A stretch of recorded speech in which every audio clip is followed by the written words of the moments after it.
ኖላዊት ድንብላል እንግዲህ ከተምቹ ጋር ተተጣላይ። ተምቹ ዓይንሽን ላፈር አጠገቤ እንዳደርሽ ብሏታል ማለት ነው። ግን ልክ አይደለህም ተምቹ፣ አስመሳይና አጭበርባሪ ነህ ማለት ነው። ምክንያቱም አንተ ለስሜትህ እንጂ የምትጨነቀው የድንብላል ፍቅር አስጨንቆ አይደለም፣ ጊዜያዊ እንዳፈቀርካት ያስታውቃል ማለት ነው። እንደዛ አጥር ላጥር የሄርክላት ልጅ እንግዲህ ሞት ኩልሽ ያልካት ልጅ ዛሬ ላይ ደግሞ ምን ያህል ዋጋ እንደከፈልክ አይተናል ማለት ነው። እውነት ለመናገር እሺም ባትልህም እሺም ብትልህም አንድ ወንድ ልጅ ከወደደ ወደደ ነው ማለት ነው። አንደኛ ነገር ደግሞ ቆፍጠን ማለት ነበረብህ። አንተ ግን እንኳን ልትቆፍጠን ልትል እሷን እንግዲህ እንደዛ እንትን ስትላት ነበር ማለት ነው። በጣም ነው ያዘነችብህ ድንቡሼ ማለት ነው። እንግዲህ ወንድሟ ፊት ማዋረድ ያልነበረብህም ቢያንስ ለእሷ መጨነቅ ነበረብህ ማለት ነው። አንተ እንኳን ልትጨነቅ ምንም መስሎ አልታየህም ማለት ነው። አሲር እንግዲህ ለወይዘሮ ሜላት እያደረገ ያለው ነገር ከዚህም በፊት ጠበቃ እንደላከላቸው። ሰላም ጤና ይስጥልኝ ውድ ቤተሰቦች፣ ለቻናል አዲስ ከሆናችሁ ላይክ፣ ሼር፣ ሰብስክራይብ አድርጉ ህይወትን ማለት ነው። የህይወት ቤተሰቦች ማለት ነው እንግዲህ ይዘንላችሁ የመጣነው ኖላዊቶችን ነው ማለት ነው። የኖላዊቶች ነገር እንደቀጠለ ነው ማለት ነው። ታሪካቸው በጣም አሳዛኝና በጣም ልብ ሰባሪው አንጠልጣዩ ነገር ነው ይዘንላችሁ የመጣ ነው። እውነት ለመናገር ወይዘሮ ሜላትን በዚህ መልኩ ማየት በጣም ከባድ ነው ማለት ነው። በዛ ላይ ደግሞ አግኝቶ ማጣት እንግዲህ ምን ያህል ልብን እንደሚሰብር ምን ያህል እንትን እንደሚል ታውቁታላችሁ መቼም ማለት ነው። ይህም በማስመልከት እንግዲህ ሜሉካ አሁን ላይ ያለችበት ሁኔታ ከባድ ነው። እዩ እንግዲህ ድሮ እሷ ጋር የሚሰራ ሰራተኛ ነበር። እሱም ሲያገባ የቤት እቃ ሁሉ ነገር የጎደለ ነገር ስታሟላ የነበረችው ሜላት ነበረች። እንግዲህ እሱ ቤትም ተቀጥራ ለመስራት ሞክራ ነበር። ሚስቱ ጋር ልስማማ ስትል ትተዋለች ማለት ነው። እንደገናም ደግሞ ስለ እሷ ለሚስቱ ነግሯት እሷም ይቅርታ እንደጠየቀቻት ማለት ነው። እዩ ከዚህ በኋላ ከእኔ ጋር ትሰሪያለሽ ወይዘሮ ሜላት ብሏት እንግዲህ እሷም ደግሞ እሺ፣ ምክንያቱም እምቢ የምልበት ምንም አይነት ምክንያት የለም ብላ እንግዲህ ወይዘሮ ሜላት ለመስራት ሞክራለች ማለት ነው። እውነት ነው ማለት ነው። ሜሉዬ ታውቃላችሁ ብዙ ችግርን ያሳለፈች ናት። ብዙ ችግር እያሳለፈች ስለሆነ በዚህ ሰዓት ላይ ደግሞ ብር ያስፈልጋታል። የድንብላል ወንድም እንግዲህ ወደ ወይዘሮ ሜላት በምኖርበት ቤት አሁን በትንሿ ቤቷ ታሞ መጥቷል ማለት ነው። ድንብላልም ደግሞ ያው ቤተሰብ ታውቃላችሁ፣ የክፍለ ሀገር ሰው ደግሞ ግዴታ ማሳከሚያ ይጠይቃል ማለት ነው። እሷም ደግሞ ከየት አምጥቼ ነው ወንድሜን እማሳክመው እንዴት ነው ማድረገው እያለች ተጨናንቃ እያለቀሰች ነበር። ወይዘሮ ሜላት ወንድምሽ ይምጣ እኛ ጋር እኛ የበላነውን እኛ የጠጣነውን ጠጥቶ ፈጣሪ ያውቃል፣ የማይቀየር ጊዜ የለም፣ ሁሉም ይቀየራል። ስለዚህ ችግር የለም።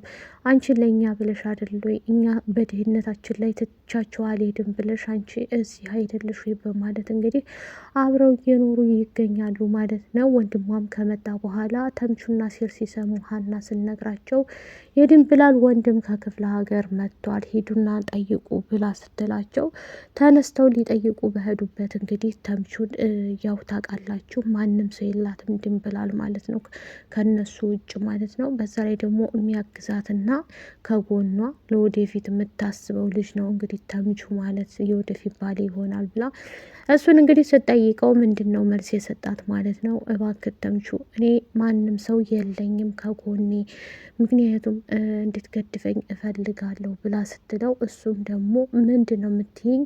ሰላንቺ አያገባኝም ምን አገባኝና ምን አለ ብለሽ ነው የምጠይቂኝ ብሎ እንግዲህ ተምቹ ተቆጥቷት ትቷት ቢያንስ ለወንድሟ ጠንቀቅ ብለህ ብቻዋን አድርገህ ብትላትም ችግር የለም ነበር። ይሄን በማስመልከት እንግዲህ አሴርም ደግሞ አዝናለሁ ምንም ችግር የለም ብሎ ተነስቶ ነው የወጣው ማለት ነው። አሴር እንግዲህ ውርሱ ከመጣ በኋላ የቤተሰቦቹን ውርስ ቀና ሰላ ብሎ ለመያዝ ጥረት እያደረገ ይገኛል ማለት ነው። ምክንያቱም የወይዘሮ ሜላት ቤተሰብንም ለማገዝ ሙከራ እያደረገ ነው ባለው አቅም ማለት ነው። አሲር እንግዲህ ለሀናም ቢነግራትም እነሱን ሀና አንቺ ለእኔ ብዙ ነገር ነሽ፣ አንቺ ከመጣሽ በኋላ ነው እኔ ተቀይሬ ራሴን አንቺ ውስጥ ያገኘሁት ብሎ እንግዲህ ነግሯታል። እሷም ለምን እንዴት ትላለ እኔ ከመጣሁ እንዴት እንደዚህ ሊሆን ቻለ እያለችም ትለዋለች ማለት ነው። እውነት ለመናገር አሲር አሁን ላይ ተስተካክሎ ጸባዩ ሁሉ ውስጥ ትክክል ብሎ ወደ ነበረበት ህይወት ተመልሷል ማለት ነው።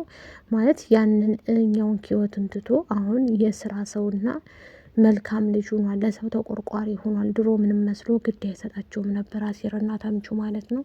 አጥር ስር ነበር ቁጭ የሚሉት። አሁን አሳስቦት እንግዲህ ተምቹን ወደ ራሱ እንዲመለስ ብሎ ለኖላዊትም ነግሮ ኖላዊትም እባክህ ፋየው መምከር አለብህ ብሎ ተምቹን እንግዲህ ለመምከር ይሞክራል። ፋየውም ማለት ነው።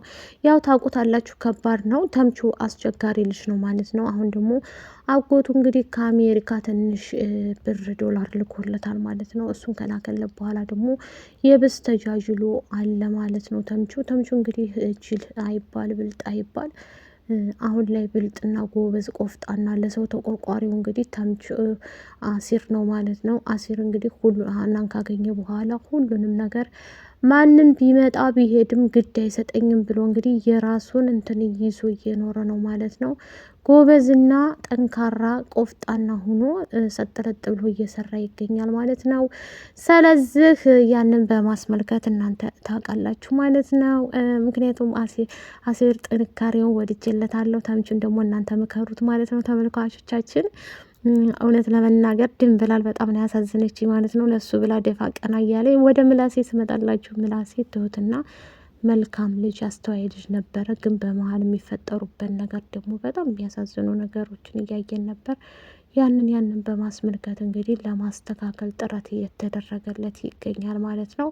ወይዘሮ ሜላትም ሁሉን ነገር እኔ ማስተካከል አለብኝ፣ ስለዚህ ስራ ያስፈልገኛል፣ አድካሚ ስራ ሳይሆን ሌላ ስራ ገባለሁ ብላ እንግዲህ ስነግራቸው እነሱም ደግሞ እማዬ ምን አይነት ስራ ነው የምትሰሪው ብለው ከጠየቋት በኋላ እያለቀሰች እንደዚሁም የምላሴን ልደት እንዳይቋረጥበት ኬኩ እንኳ ቢቀር ብለው በዳቦ ጋግረው እንግዲህ ልደቱን አክብረውለት ነበረ።